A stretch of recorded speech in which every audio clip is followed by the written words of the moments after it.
하나님의 말씀 출애굽기 2장 11절로 마지막 절 25절까지 말씀을 봅니다. 출애굽기 2장 11절로 마지막 절까지 말씀을 한 절씩 교독합니다. 모세가 장성한 후에 한 번은 자기 형제들에게 나아가서 그들이 고되게 노동하는 것을 보더니 어떤 애굽 사람이 한 히브리 사람 곧 자기 형제를 치는 것을 본지라.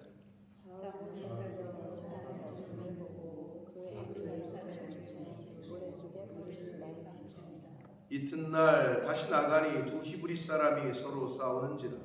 그 잘못한 사람에게 이르되 내가 어찌하여 동포를 치느냐 하매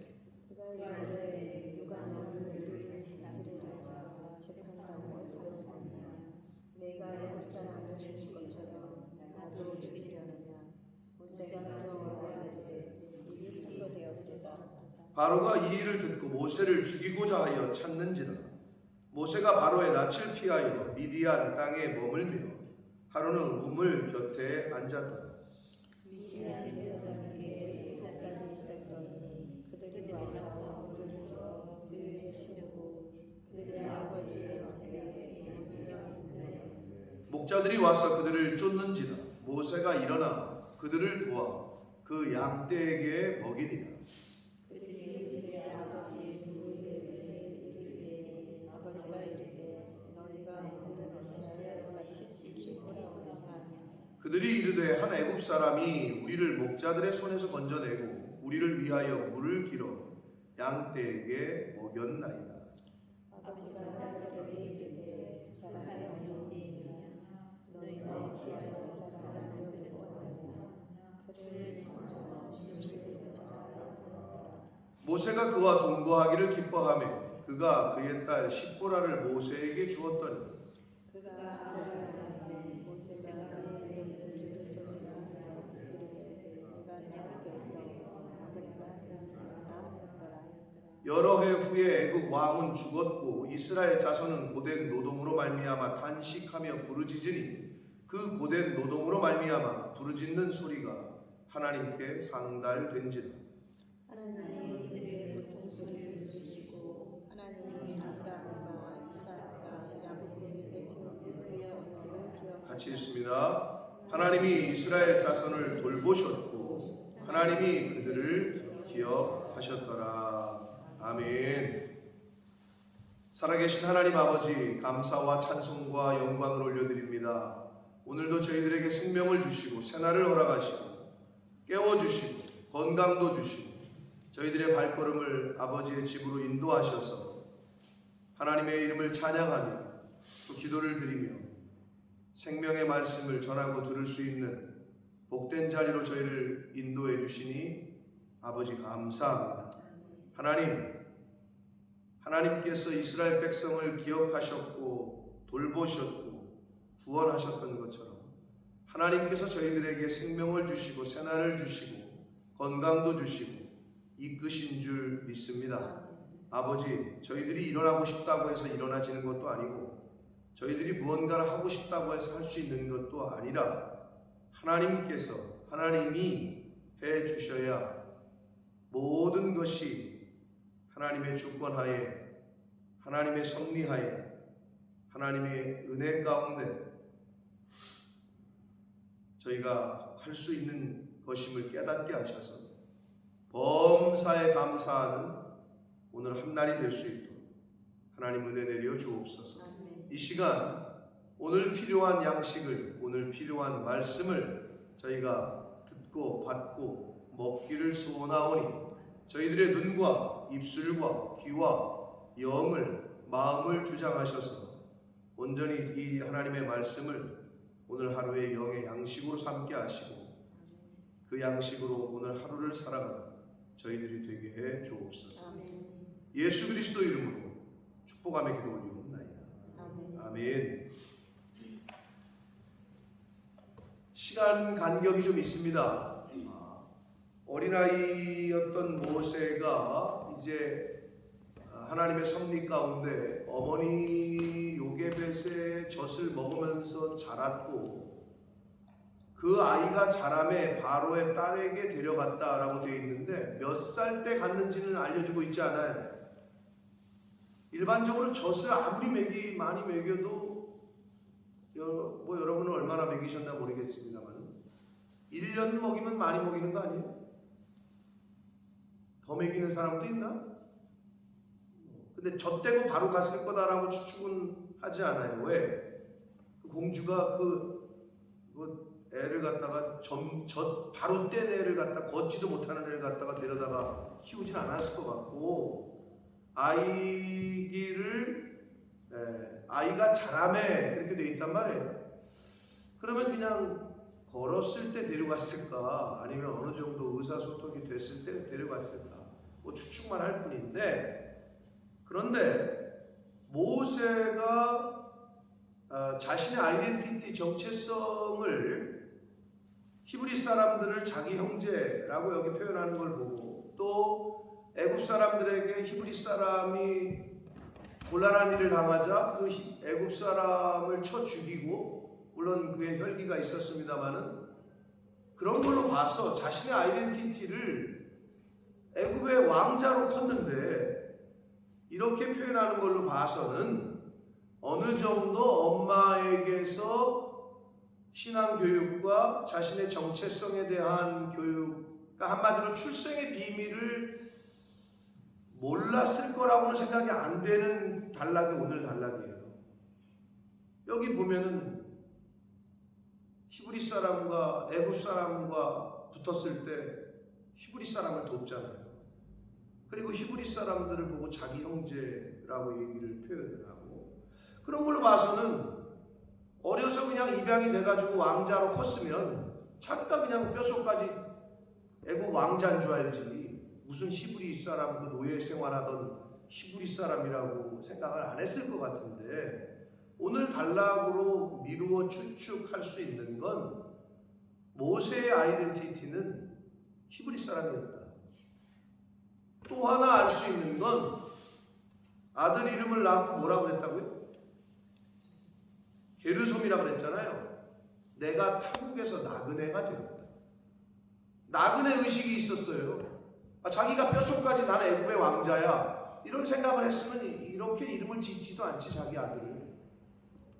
나그네 의식. 그래서 자기 아들을 나그네라고 이름을 지은 거예요. 한마디로. 그럼 나그네 의식이 뭐냐? 우리가 이 세상을 살아갈 때 나그네야. 당시의 나그네 의식은 곧 선민 의식이었다는 거예요. 나는 하나님의 백성이다. 그럼 이 세상을 살아가는 저와 여러분이 나그네라면 자, 누누이 제가 몇 번씩 예를 들었어요. 여행을 간 곳에서 우리가 뭐 터키 성지순례 갈 건데 열흘 있다가 올 곳에 집을 사는 사람은 없어요. 뭐 있을 수도 있겠지. 여행을 갔는데 거기에서 집을 사? 그런 사람은 없잖아요, 대개가. 이 세상이 영전처가 아니라 잠시 지나가는 나그네 세상이다. 그러면 여기에다가 그렇게 온 마음을 쏟고 정성을 쏟고 하지 않는다는 거예요. 그 의식이 있어야 된다는 거예요. 나그네 의식. 크리스찬들에게 있어야 될 자의식이 그런 거라는 거죠. 나그네 의식. 근데 모세가 그게 있었다는 거예요. 아니 왕자로 컸잖아요. 근데 왜? 왕자로 40년 동안 컸거든요. 궁중에서. 그리고 미디안 광야에서 40년을 또 살아요. 80세 때 하나님이 이제 바로 앞에 세워서 출애굽의 리더로 세우신단 말이에요. 그래서 40년은 왕궁의 교육을 받았고 40년은 완전히 극과 극인 광야 생활, 완전히 힘든 생활. 그러니까 두 가지를 다 한마디로 높은 곳에서 있어봤고 가장 밑바닥에도 있어봤고 이걸 다 훈련을 받은 거죠. 그래서 이제 하나님이 리더로 세운단 말이에요. 그런 걸로 봐서는 이 모세가 왕궁에서 40년을 자랐으나 출생의 비밀을 왠지 알고 있었지 않았을까 그러니까 여기 자기 형제라고 얘기를 하고 애굽 사람과 시비를 붙었을 때 애굽 사람을 쳐 죽입니다. 혈기는 있었던 것 같아요. 자, 그런 스토리 너무나도 우리가 잘 알고 있는 뭐 성경도 많이 봐서도 알지만 뭐 이집트 왕자라는 영화로도 애니메이션으로도 많이 뭐 있었고 해서 잘 알고 있는 스토리의 내용. 근데 이제 우리가 알고는 있으나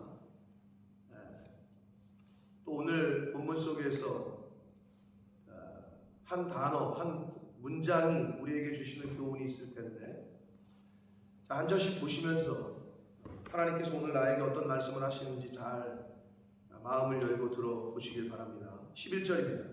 모세가 장성한 후에 한 번은 자기 형제들에게 나가서 그들이 고되게 노동하는 것을 보더니, 여기도 자기 형제들, 그러니까 히브리 사람들이 자기 형제들이라는 걸 알고 있었더라는 거죠. 그리고 어떤 애굽 사람이 한 히브리 사람, 곧 자기 형제를 치는 것을 봤어요. 열받았어요. 12절, 좌우를 살펴 사람이 없음을 보고 그 애굽 사람을 쳐 죽여 모래 속에 감췄다.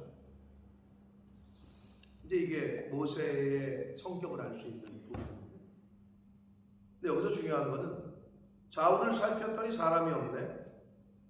그래서 애굽 사람을 쳐 죽였다고 나오잖아요. 성도는 좌우가 아니라 위를 살펴야 돼요. 성도는 사람을 살피는 게 아니라 하나님을 살필 줄 알아야 돼요. 그게 성도들. 근데 믿는 성도들도 사람만 없으면 사람들이 모르면 되는 거지 뭐, 이런 착각에 빠질 때가 있어요. 머리털까지 세신받으셨다고 그랬어요. 다 아셔. 내가 어떤 마음을 품고 있는지, 내가 어떤 마음에서 이런 말을 하는지, 내가 지금 어떤 마음을 품어서 이렇게 행동하는지 나보다 나를 더 잘 아셔. 그러니까 하나님 앞에서 벌거벗은 것 같은 거죠. 그러니까 우리가 누구를 선행을 하고 어떤 일을 할 때에도 이게 그냥 최면치레인지 아니면 내가 이거를 이렇게 행동할 때 나에게 어떤 이득이 되니까 하는 건지, 이거는 내가 제일 잘하는 거야.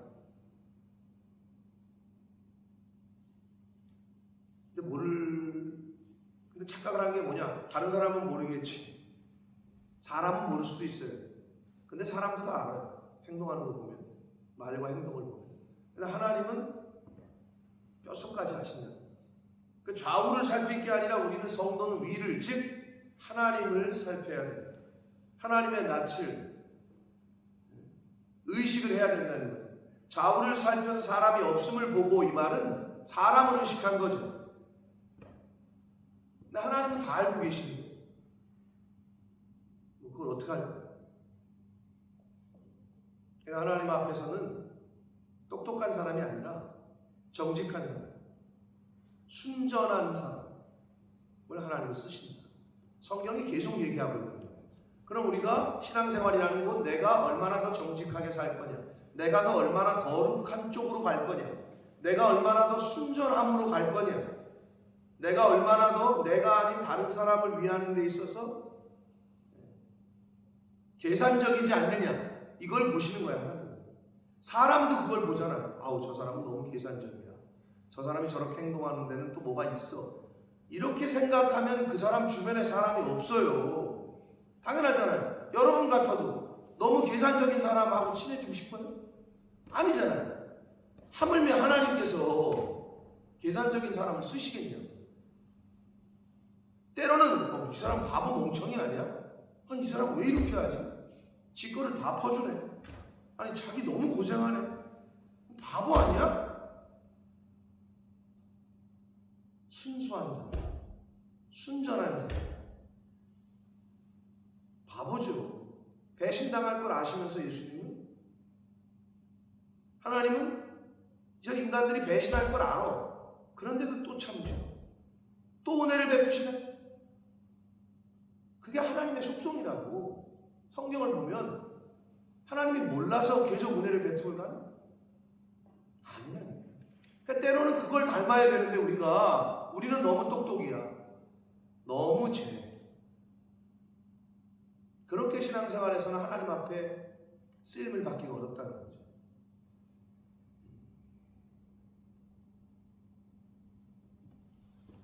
좌우를 살필 게 아니라 위를 살펴, 즉 사람의 눈치를 볼 게 아니라 하나님을 의식하며 살아가는 신전의식 코람데오의 정신으로 사는 저와 여러분 되시길 축복합니다.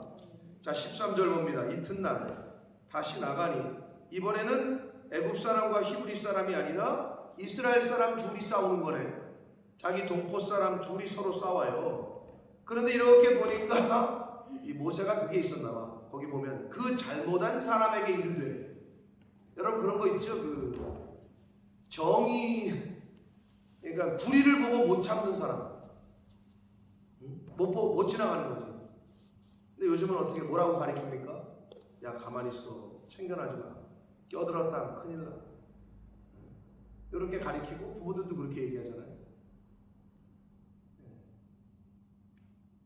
분명히 죽어가고 있는데 살려달라고 소리를 지르는데, 근데 그 영화가 아직도 그건 장면이 기억이 안 나는데 제목이 기억이 안 나요. 사람이 칼에 찔려가지고 아파트 단지 내에서 살려달라고 소리를 지르니까 사람들이 보고 아파트 문을 닫아. 나는 봤지만 참견하기 싫다 이거야. 사람이 살려달라고 소리치는데 다 사람들이 아파트 문을 닫거나 불을 꺼. 난 관여하기 싫다는 거지. 엮이기 싫다는 거지. 신고하면 조서 쓰라고 뭐 본거 경찰서 왔다 갔다 하고 이게 싫은 거야. 그런 영화가 있었어요. 제가 그걸 보면서 이게 사회의 단면이래. 근데 만약에 자기 딸이 그렇게 죽어간다고 해도 그럴까? 그러지 않을 거잖아요. 근데 분명히 사람이 죽어가 칼에 찔려서 살려달라고 소리를 질러. 그런데 아무도 나가지 않아. 그 영화를 보면서 제가 참 여러 가지 생각을 한 적이 있어요. 요즘 세상이 그렇단 말이에요. 자, 근데 이 모세는 그게 안 돼. 잘못된 사람이 형제긴 형제인데 같은 동포인데 잘못된 사람에게 지적질을 하는 거지. 여기 보면 그 잘못된 사람에게 이르되 너 분명히 네가 잘못한 것 같은데 너 왜 이 사람에게 왜 그래? 그랬더니 그 사람이 하는 말이 누가 너를 지금 우리에게 재판관으로 삼았냐? 누가 우리의 주권자로 너를 삼았냐? 이렇게 얘기하는 거예요. 우리 살다 보면 그렇잖아요. 남의 일에, 그러니까 우리가 흔히 하는 말 오지랖 넓다 그러잖아요. 그걸 꼭 얘기를 해야 되는 사람이 있어요. 그러니까 그걸 들은 그 사람이 야 누가 너를 지금 다스리는 자와 재판관으로 삼았냐? 네가 뭔데 끼어들어? 한마디로 이거야. 그러면서 얘기하기를 너 애굽 사람을 쳐 죽인 것처럼 우리도 나도 죽일 거냐 네가? 깜짝 놀란 거예요. 모세가. 어떻게 알았지? 주변을 좌우를 살폈을 때 아무도 몰라 안 봤다고 생각해서 쳐 죽여서 모래 땅에 묻었건을 이 사람이 어떻게 알았지? 여러분 우리 옛말에 비밀은 없어요. 뭐 낱말은 뭐가 듣고 반말은 뭐가 듣는다. 비밀은 없어요. 다 나중에 알게 되잖아요. 이 사람이 어떻게 알았네? 모세가 놀랐어요. 그러자 모세가 두려워하여 이르되 일이 밝혀졌구나. 탈로 됐구나. 여기서 모세가 왜 두려워했어요? 죄를 지었기 때문에. 그죠? 살인을 했기 때문에. 죄는 두려움을 가져다 줍니다. 성령은 평안과 평강을 가져다 줍니다. 여러분 우리가 기도 응답을 받을 때 어떤 게 응답인지 모르겠어요. 하나님이 좌로 가라, 우로 가라, 지금 해라, 지금은 아니다 이렇게 말씀해 주시면 좋은데 아니잖아요. 그죠? 그래서 일반적으로 많은 목회자들과 많은 분들이 기도하시는 경험 있는 분들이 뭐라고 그러냐, 어떤 일을 놓고 기도를 할 때 마음에 평안이 임한다. 왜? 평강의 영이거든요, 성령은. 근데 갑갑함과 두려움과 약간 이런 거는 성령으로부터 오는 게 아니에요. 그러면 그게 딱 구분이 돼요. 그게 영 분별이에요. 영이 뭐라고요? 말을 분별하는 거라고 그랬잖아요. 그래서 이렇게 대화를 하는데 답답해. 이 사람 만나서 얘기하면 꼭 끝나고 나면 집에 돌아오면서 막 후회가 돼요. 그럼 영이 안 맞는 거예요. 즉 말이 안 통하는 거예요. 소통이 안 되면 어떻게 된다고? 불통이 되고, 불통의 관계에는 고통이 와요. 소통이 안 되면 불통이라고 그러죠. 불통이 되면 고통스럽다. 그 관계가. 그게 영분별이에요. 근데 만나고 나면 좋고 편안하고 기쁘고 또 보고 싶고 또 보고 싶고. 예배 올 때도 마찬가지예요. 예배가 기다려지고 그냥 너무 막 은혜가 넘치고. 그러면 사람들은 어떻게 생각하는 줄 알아요? 목사님이 오늘은 설교를 잘해서 그러네. 오늘은 목사님이 죽을 써서 그러네. 이렇게 생각해요. 그리고 이 교회는 나랑 소통이 되네. 나랑 맞네. 이렇게 생각하거든요. 그러면 쭉 맞아야 되잖아. 평생. 근데 그렇지 않거든. 그게 뭔 얘기야? 나한테 문제가 있는 거야. 어느 때는 이 교회가 나랑 맞아. 그래서 그 교회를 갔네? 근데 한 몇 년 다니다가 여긴 또 아니래 또. 야, 우리 목사님 좋다고 그러다가 어느 때는 또 누구보다도 앞장서 욕을 하네. 그럼 결국 뭐야? 문제는 나한테 있는 거야. 그게 안 고쳐지면 이 세상 어디를 가도 하나님을 만나도 그 사람은 안 되는 거예요. 그걸 고치는 게 신앙생활이라고 제가 누누이 말씀드립니다. 그걸 고쳐요. 그게 안 고쳐지면 불쌍한 인생을 살 수밖에 없어요. 그리고 아까 얘기한 고통스러운 인생을 살 수밖에 없어요. 그러나 성령이 충만한 사람은 그 누구를 만나도 그 어떤 관계에 있어도 평안이 임해요. 왜? 성령은 평안을 가져다 줘요. 근데 죄는 두려움을 가져다 줘요. 그래서 그거를 끊어내야 되는 게 이 땅에 살면서 해야 될 일인 거예요. 여러분의 릴레이션십, 부부간의 관계, 부모와 자식 간의 관계, 친구와 친구 간의 관계, 목사와 성도 간의 관계, 성도와 성도 간의 관계, 어떤지 잘 자기가 스스로 판단해 보시라. 고통스럽습니다. 소통이 안 되는 관계. 소통이 불통이 되고 불통은 고통이 오고, 성령은 평강이 오고, 사단은, 죄는 우리에게 고통과 두려움을 가져다 줍니다. 심플합니다. 구분하기 쉽습니다. 그렇게 영분별을 하시는 거예요. 그래서 모세가 두려움이 임했어요. 왜? 죄를 졌으니까. 왜? 죄 짓는 사람은 두 다리 뻗고 못 잔다 그러잖아요. 바로가 이 일을 들어요. 한마디로 그러자 모세를 죽이고자 해요. 당시 살인죄는 그때나 오늘날이나 동서고금을 막론하고 큰 죄잖아요. 그러니까 모세를 찾네요. 그러자 모세가 바로의 얼굴을 피해서 미디안 땅으로 도망을 칩니다. 그러니까 애굽과 이집트와 이스라엘과의, 오늘날의 이스라엘과 중간에 있는 광야 지역이라고 보시면 돼요. 거기로 도망을 쳐요. 자, 그렇게 도망친 게 40년을 광야에서 살게 됩니다. 집 떠나서. 자, 그래서 미디안 땅에 머물며 하루는 우물 곁에 앉아 있는데, 미디안 제사장에게 7딸이 있었더니 그들이 와서 물을 길어 구유에 채우고 그들의 아버지의 양떼에게 먹이려 하는데, 자, 여자들이 이제 양을 치면서 양무리에게 물을 먹이려고 우물 쪽으로 왔는데, 17절, 목자들이 와서 그들을 내쫓았다. 그러니까 다른 목자들이겠죠? 남자들이. 그러니까 그걸 또 보고 오지랖 넓은 모세가 그걸 보고 또 가만히 못 있네. 이것들이 여자에게 저렇게 짓을 해? 여자에게.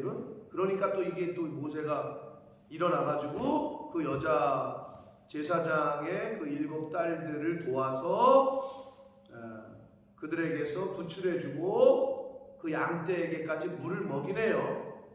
그러니까 이 자기들이 혼자서 양무리에게 여자들이 물을 먹일 때보다는 일이 좀 수월했나 보죠. 집에 빨리 간 거지. 그러니까 아버지가 물어요. 그들의 아버지 루벤에게 이제 도달하니까 아버지가 말합니다. 너희가 오늘은 어찌하여 이같이 빨리 왔냐? 일이 빨리 끝났나 보네 이렇게 묻는 거예요. 근데 여기서 루엘은 모세의 장인 이드로를 말합니다. 우리가 일반적으로 이드로라고 알고 있는데 같은 사람이에요. 루엘이라고도 부르고 이드로라고도 부릅니다. 자, 그렇게 묻는 거죠. 어떻게 이렇게 빨리 왔니? 그랬더니 얘기하기를 19절. 한 애굽 사람이 우리를 목자들의 손에서 건져내고 우리를 위하여 물을 길어 양떼에게 먹였습니다. 그런 이제 전후 사정을 얘기를 하니까 아버지가 근데 그 사람 어딨냐? 너네 그 사람이 너희들을 도와줬는데 그냥 내버려 두고 온 거냐? 라고 그 사람을 찾게 돼요. 데리고 와서 음식을 먹여라. 대접을 해라. 라고 얘기하는 거죠. 21절 모세가 그와 동거하기를 기뻐합니다. 뭐 그렇겠죠. 도망자였는데 후대하고 선대하고 음식 주고 그러니까 또 얼마나 좋겠어요. 그러자 이 루엘 즉 이드로가 그의 딸 십보라를 모세에게 아내로 줍니다. 자, 그래서 22절 그가 모세가 아들을 낳음에 그의 이름을 게르솜 내가 타국에서 나그네가 되었다. 이방인 나그네라는 뜻이 게르솜이에요.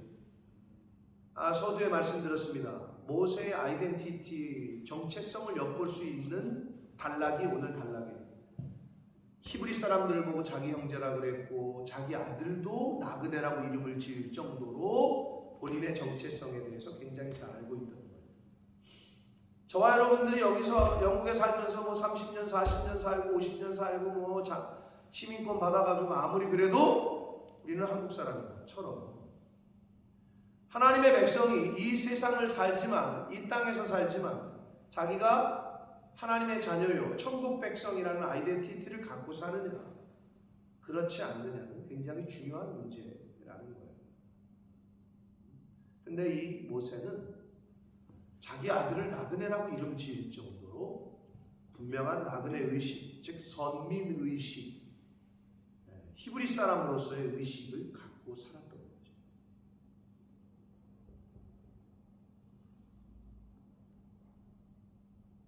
우리 자녀들이 이제 1.5세나 2세들이 크면서 정체성의 혼란을 겪을 때가 온다고 그러잖아요. 자기는 영국 사람이야, 한국 사람이야. 한국 사람인데 영국인으로서의 법적인 지위를 갖고 사는 거죠. 정확히 말하면. 그렇잖아요. 왜? 부모가 한국 사람, 근데 이제 더 혼란스러운 거는 이제 하프하프 가정이 이제 더 혼란스러운 거긴 한데, 부모를 따라가는 거니까 당연히. 한국 사람인데 영국인으로서의 법적인 지위를 갖고 살아가는데 그 문화의 영향을 받으니까 거죽은 한국 사람인데 말하는 거나 생각하는 거나 이 생활이 영국인으로 살아가니까 사람들이 볼 때 너 한국 사람인데 너 왜 그렇게 행동하냐 이렇게 말을 하니까 아이씨 나는 영국 사람인데 자꾸 한국 사람이래 이렇게 얘기하니까 애들이 혼란스러워. 그러니까 그거는 근데 가정에서 교육을 잘 시켜줘야 돼요. 그 중에 첫 번째가 언어인 거예요. 한국 사람이 한국말을 못하는 거예요. 힘들어지는 거예요. 왜? 언어는 곧 정신이기 때문에 말이 스피릿이라니까 말이 영이기 때문에 언어를 잃어버리면 그래서 소용이 없어요. 부모가 아무리 한국 사람이라도 자식이 언어를 잃어버리잖아요. 그러면 이제 사실 돌이키기가 어려워요. 그게 이제 어려서부터. 그러니까 모세도 서두에 말씀드린 대로 몇 살 때 왕궁으로 갔는지는 성경에 나와 있지 않아요. 근데 모세의 이런 정신을 봤을 때는 굉장히 그래도 뭐 6, 7살이라든지 뭐 그 정도 가지 않았나 이런 생각이 들 정도로 어머니로부터 계속 교육을 받았던 것 같아요. 그러니까 히브리 사람이 네 민족이다. 너는 히브리 사람이다. 너는 하나님의 백성이다. 이런 신앙 교육을 받았을 것으로 추측이 돼요. 그러니까 이렇게 행동하고 자기 자식도 게르솜이라고 이름을 지었겠죠. 이런 나그네 의식, 선민 의식, 하나님의 백성으로서의 아이덴티티가 저와 여러분에게도 있어야 될 줄 믿습니다. 그래야 이 세상을 살면서 하나님의 백성으로 살아가지. 이게 없으면 세상 살 때는 세상 사람이고 주일날은 잠깐 하나님의 백성인 것 같고 다시 세상으로 가면 그냥 세상 사람이고 이렇게 돼버리는 거죠.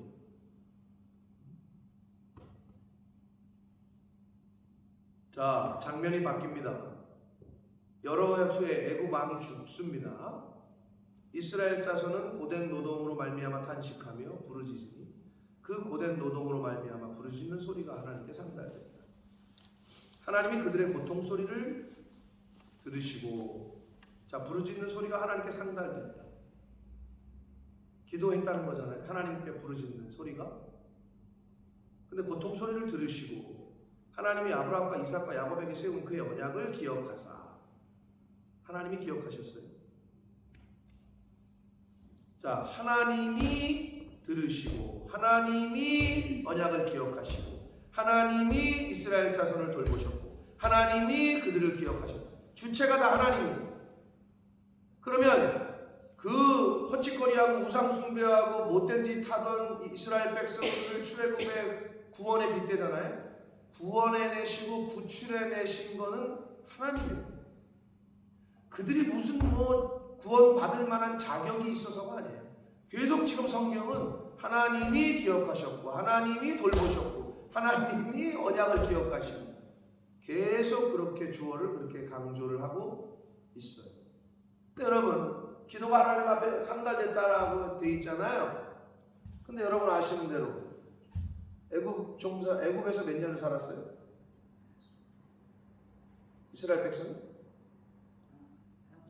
430년 또는 400년, 학자들마다 계산 같은 400년 정도를 살았어요? 그러면 400년이 말이 400년이지 400년 동안 인내했어야 된다는 거야. 기도를 들으셨다. 그게 400년 동안 기도하는 걸 들으셨다는 거야. 그냥 단순히 기도하면 들으신다. 근데 우리가 여러분 기도할 때 왜 하나님은 내 기도에 응답 안 하시지? 몇 년을 기도해봐. 1년을 했어, 10년을 했어, 20년을 했어. 여러분, 인내가 필요한 거예요. 그때가 언제인지 몰라요. 우리가 신약 성경에 나오는 그 유명한 신학의 그 때가 차네. 하나님의 때, 카이로스. 우리는 몰라요. 1년일 수도 있고 400년일 수도 있고 30년일 수도 있고 몰라. 근데 중요한 건 인내해야 된다는 거죠. 그때를 소망하고 기다려요. 그럼 하나님의 때에 하나님이 작정하시는 거예요. 400년이 걸렸어요. 사랑하는 성도 여러분 기도 제목들이 있을 거예요. 여러분이 원하는 때가 또 있으시죠? 빨리 내주에 쓴 애주 파서블로 좀 응답하셨으면 좋겠다. 이런 것도 있고, 요때 좀 내년에 요때 좀 뭔가 됐으면 좋겠다. 이런 것도 있고, 있잖아요. 또 어떤 거는 하나님 지금은 말고요. 한 올 연말쯤에요. 이런 것도 있잖아요. 내가 정하는 거지. 그 때를. 그러나 성경은 그 때는 하나님이 정하죠.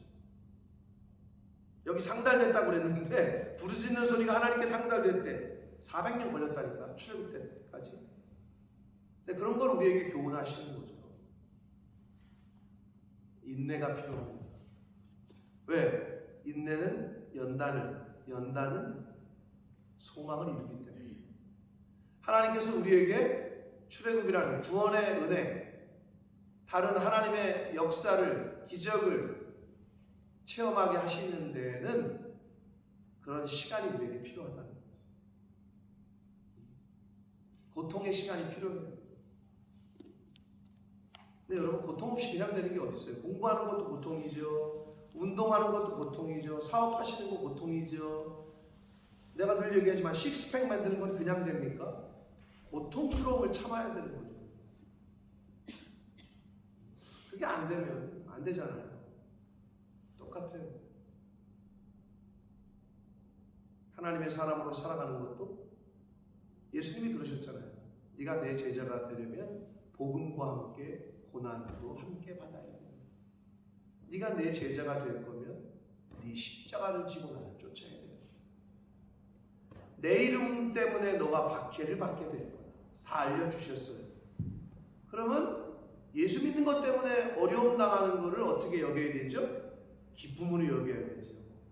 감사함으로 여기셔야죠. 근데 그게 잘 안 되죠? 그게 잘 안 되니까 연습해야 되는 거예요.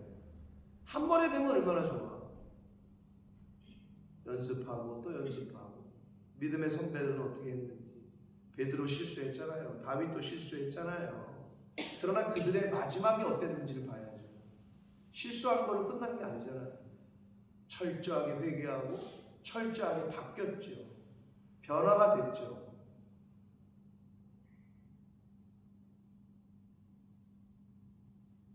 D.L. 무디인지 존 칼빈인지 제가 헷갈리면 나중에 확인해서 알려드릴게요. 둘 중에 한 분이 이런 말을 했어요. 성경은 우리에게 정보를 주는 책이 아니에요. 성경 말씀. 성경으로부터 우리는 정보를 얻는 게 아니다. 성경은 변화의 책이다. 무슨 말인지 이해가 되시죠? 성경은 너무 많이 알아. 지식적인 정보는 다 알고 있어. 변화가 없네. 그건 소용없는 거예요. 차라리 모르는 게 나아. 아유, 저는 무식해서 몰라요. 그런데 삶이 변화돼, 그 사람. 성경은 우리에게 지식을 주는 책이 아니야. 변화의 책. 라는 말을 D.L. 무디 선생님인지 존 칼빈 선생님인지 내가 그건 헷갈리는데 아무튼 그런 말씀을 했어요. 참 뜻이 있는 말씀. 사울이 바울 된 것처럼 신하의 부인을 겁탈했던 다윗, 그러나 철저하게 회개하고 성군이 되었던 것처럼 우리도 그렇게 변화되는 저와 여러분의 신앙생활 되기를 축복합니다. 하나님이 언제까지 우리에게 더 생명을 연장시킬지 모르지만 우리 엄마가 변했어. 내 아내가 내 남편이 변했어. 야, 우리 아빠가 진짜 변했네. 친척들이 봤을 때 아니 걔가 맞아. 어떻게 저렇게 변했지? 이 소리를 들으셔야지. 아이고야, 쟤는 뭐 교회 다닌다더니 장로 되고 권사 되고 목사 됐다더니 그래도 똑같네. 그러면 안 되잖아요. 진짜 네가 걔가 맞냐? 어려워요. 근데 인내해야죠. 그리고 바뀌어야죠. 자, 하나님이 들으시고 하나님이 언약을 기억하시고 인간의 아브라함과 이삭과 야곱의 언약을 그 후손들은 잊었는지 모르는데 하나님이 기억하신대. 그리고 하나님이 돌보셨다. 하나님이 그들을 기억하셨다. 사랑하는 성도 여러분, 이게 우리에게 얼마나 큰 위로를 주는지 몰라요. 저와 여러분이 하나님을 배신해도, 저와 여러분이 하나님을 기억하지 못해도 하나님은 우리를 잊지 않으시고 배신하지 않으시고 우리를 기억하시고 돌보시고 우리에게 은혜를 베푸시는 분입니다. 그 하나님을 우리가 오늘도 믿고 살아가고 있는 그 하나님이 베푸시는 은혜에 만분의 1이라도 보답하는 오늘 한날을 살아가시는 저와 여러분이 되시기를 예수 그리스도 이름으로 축복합니다. 살아계신 하나님 아버지 감사합니다. 오늘도 말씀을 통하여 깨닫게 하시고 또 결심하게 하시고 또 회개할 수 있도록 성령께서 우리 각 사람에게 임하여 주시니 감사합니다. 하나님 아버지, 나에게 주시는 레마의 말씀이 있는 줄 믿습니다. 하나님, 그 하나님의 말씀을 통해 오늘 하루 나를 조금이라도 고치고 조금이라도 변화되는 그런 한날을 사는 오늘 하루가 되게 해주시고 제가 되게 해주시고 이 자리에 있는 하나님의 자녀들, 백성들이 되게 해주옵소서. 복음을 들었고 예수를 믿는다고 하고 하나님을 아버지라고 부른다고 하는데 세상 사람들과 똑같이 사는 자 아니라 세상 사람들과 똑같이 생각하는 자 아니라 세상 사람들과는 다른 하나님의 백성, 천국 백성, 그런 사람들답게 그렇게 살아가는 하나님의 자녀들, 저희들 모두가 되는 주님 은혜 내려 주옵소서. 예수 그리스도인 축복하며 기도합니다.